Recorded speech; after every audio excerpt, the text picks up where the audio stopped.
আমার শ্বশুর বাড়ির এলাকা, সেই হিসাবে একটু আসছি, নাহলে তো ওইটার আশা হইতো না।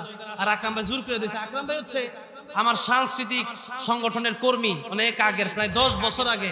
আমি তো এই মাঠে তো প্রায় 14-15 বছর ধরে, নাকি বলেন, প্রায় 14-15 বছর, সেই 2010 সালে স্টেজে উঠছিলাম।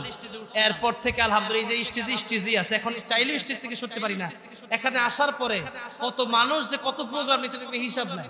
গাড়িতে উঠছি প্রোগ্রাম, আসার আগেও আমাকে আজকের যিনি মেহমান ছিলেন সাইফুল্লাহ সাহেব, ওনার মাদ্রাসায় গিয়ে বাচ্চাদেরকে একটু তেলাওয়াত শিখাই আসলাম, কথা বলে আসলাম। এখানে আসছি, আগামীকাল মাহফিল কথা ছিল বিবারিয়া, এখন আর সেখানে একটা মাহফিলটা ক্যান্সেল হয়ে গেছে। প্রতিদিন এর পরের দিন প্রোগ্রাম আছে গাজীপুরে। এখন প্রতিদিন কথা বলতে হয় দেশে, একটু দেশের বাহিরে। এখন আর শুট আর কোনো সিস্টেম নাই, ঠিক না ঠিক বলেন? আর আলহামদুলিল্লাহ যেন এই কোরআনের পথে আমাকে সারা জীবনই রাখে, বলেন আমিন। আকরাম ভাই বলছে গজল গাইতে হবে, শুনবেন? আবার আজানও নাকি দিতে হইব, ওইটাও দিব। আপনারা কোনটা শুনবেন? একটাই, ঠিক আছে ইনশাআল্লাহ। হ্যাঁ, এত কইলে তো টাকাও দিতে হইব, বেশি করে টাকা বাইর করেন ইনশাআল্লাহ।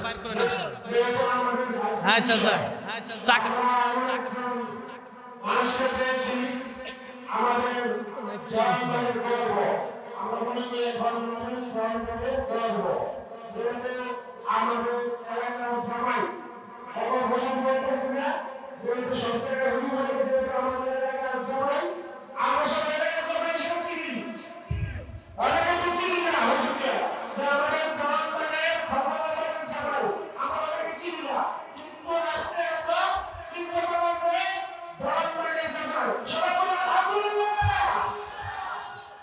ঠিক আছে, এই জন্য উনি বাইচে গেছে আর কি, দেখছেন অবস্থাটা ঠিক ঠিক কি আমার এলাকার জামাই মানে বেঁচে গেছে তো, যাক আলহামদুলিল্লাহ। এমনি বাঁচতে পারলেও তো ভালো, ঠিক না ঠিক বলেন?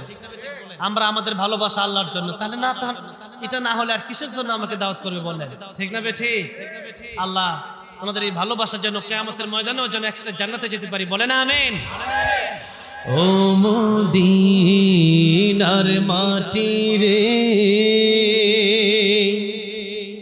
সকল সুখ বুঝি তোর কপালে। ও মদিনা রে,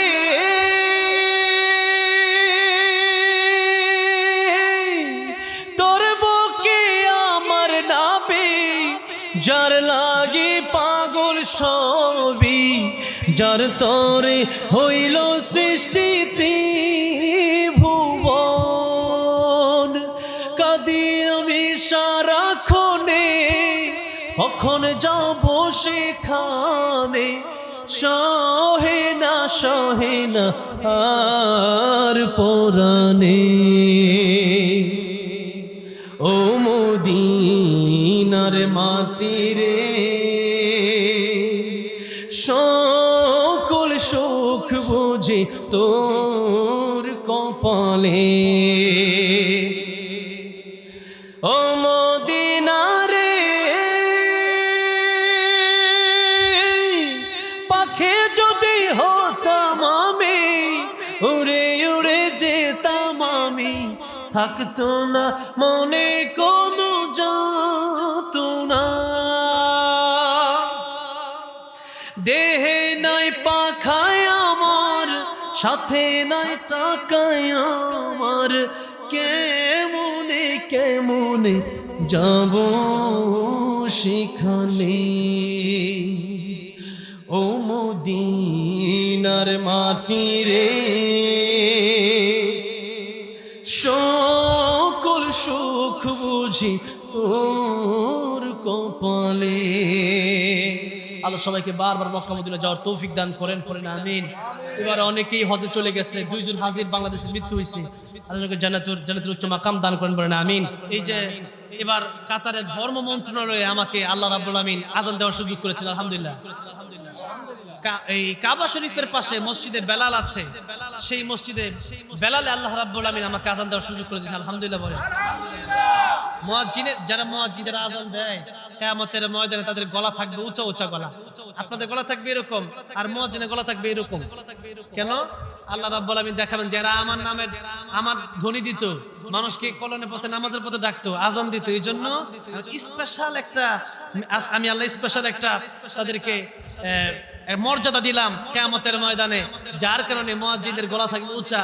সেই জন্য আমরা অনেকে মনে করি যে এলাকার মুয়াজ্জিন এর কি হবে, ইমাম সাহেব কি হবে, কিন্তু তাদের মর্যাদা আল্লাহর কাছে সবচাইতে বেশি। সেই জন্য আজান আল্লাহ রাব্বুল আলামিন আমাকে পৃথিবীর সবচেয়ে দামি দামি জায়গাগুলোতে দেওয়ার তৌফিক দান করেছেন। এখন সময় অল্প, আমি মাঝে মাঝে বলি যে এত রাতে কিসের আজান? 2 ঘন্টা তো প্রায় আলোচনা করলাম, ঠিক না? 2 ঘন্টা আলোচনা করলাম, শুধু তরজমা করছি, তাফসীর তো করতে পারি নাই। সময় নিয়ে আগামীতে আসবেন, ইনশাআল্লাহ কথা বলবো। এখন দেখা গেছে যে এরপরে আজান মানুষের অনুরোধে কি করব, এটা সমালোচনাও আছে যে এত রাতে কিসের আজান, সমালোচনা। কিন্তু আমি মাঝে মধ্যে বলি যে বাংলাদেশে আজান দেয় 5 বার, আর মক্কা মদিনায় কয়বার আজান দেয় আপনারা কোন তো? আপনারা কোন? হাজী সাহেব কেন আছেন? কোন হাজী সাহেব কেউ আছে এখানে? উমরা হজে কেউ গেছে? উমরা বা হজে হাতুরান্ত আল্লাহ, কেউ নাই, আমি একলা। আল্লাহ গো, আমার ভাই এই জানো মাশাআল্লাহ একজন পাইছি, আমার ভাই গেছে। তাহলে এই যে আল্লাহ তো আমরা অনেকবার নিছে, এখন এই যে আবার হজে, বড় হজে যাচ্ছি, ইনশাআল্লাহ দোয়া করবেন। তো এখন দেখা গেছে আজান মক্কা মদিনায় 6 বার হয়, তার মানে তাহাজ্জুদের 1 ওয়াক্ত আজান হয়। তাহাজ্জুদের কি আজান হয়। আমাদের মানুষ ফজরের সময় উঠে না, তাহাজ্জুদ ডাকলে লাভ আছে না? ওই মুয়াজ্জিনকে কোন কাম করে আল্লাহ জানে। চাকরি থাকবো না, ঠিক থাকবো না চাকরি, এই জন্য বাংলাদেশে দেয় না।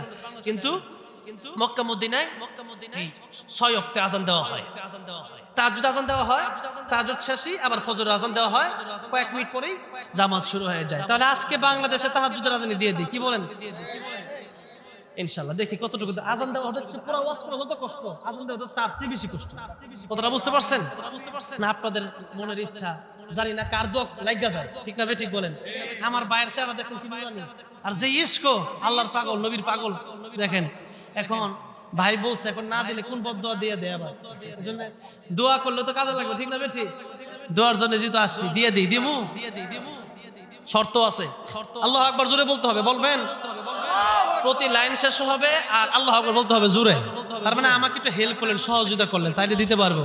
দেখি তো কেমনে বলবেন আল্লাহু আকবার, বলেন তো একটু।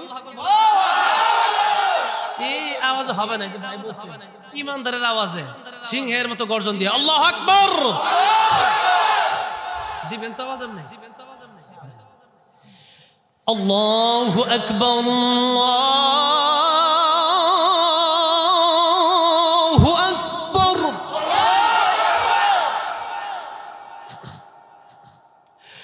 আল্লাহু আকবার,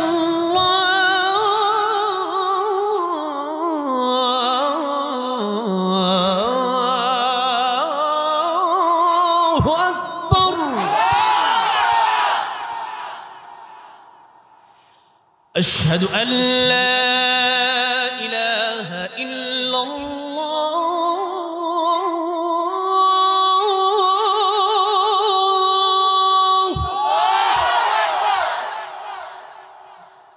أشهد أن لا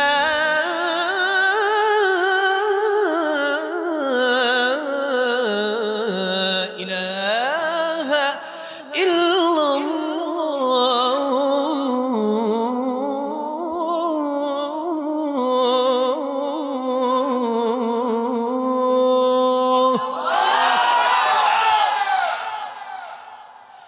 أشهد أن محمدًا رسول الله،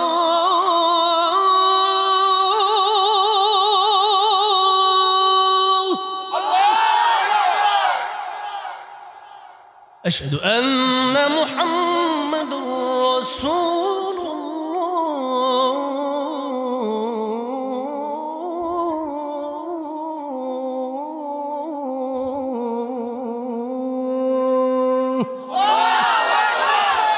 আজকে এই পর্যন্তই। আল্লাহ রাব্বুল আলামিন প্রত্যেককে 5 ওয়াক্ত নামাজি বানায় দেন, পড়েন আমিন।